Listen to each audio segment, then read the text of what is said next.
La polémique enflamme chaque été les bords de mer, les rengaines ressurgissent. Ces personnes sont mises à l'index pour leur mode de vie différent. Les camping-caristes et surtout leur camping-car. Ils gênent et ça date, comme ici à Dieppe en 2002.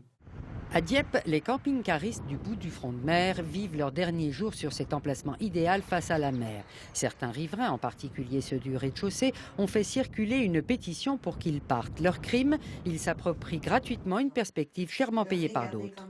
Ou encore 12 ans avant, comme ici à Anglette, sur le littoral basque. Il est toujours difficile de distinguer celui qui stationne 48 heures, qui en a le droit parce qu'un camping-car est un véhicule comme un autre, de celui qui s'installe, mais surtout s'étale. Ou encore dans la baie de Somme, en 2003.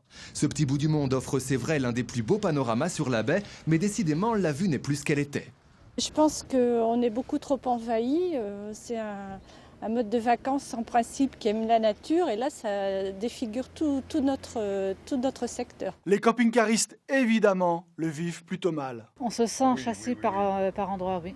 On a vu des camping-caristes qui ont été réveillés dans la nuit à minuit, qu'il faut partir, Nous, on n'a pas eu de problème. Pourtant, ce mode de vie importé des États-Unis après la Seconde Guerre mondiale promettait une vie sans contrainte et si proche de la nature. Moi, j'appellerais ça plutôt un mode de vie, une façon de voir la vie sous un autre angle, c'est-à-dire une façon de s'évader des villes et d'une vie très envahissante, très structurée. Certains s'imaginaient même, tranquilles, dormir au pied de la Tour Eiffel. Face à la Tour Eiffel, au bord de Seine, voici les mètres carrés les moins chers de Paris. Gratuits pour les dizaines de camping-cars massés autour des jardins du Trocadéro. Un idéal bousculé, mais le camping-car fait encore rêver. Le salon du véhicule de loisirs de Paris, le plus grand de France, se tient jusqu'au 2 octobre. Et là-bas, les adeptes ne gênent personne.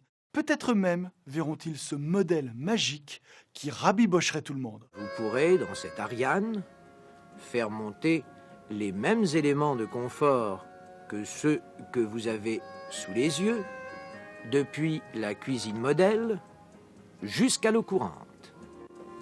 Tout cela, avouez-le, vous donne envie, même en cette saison, de faire du camping.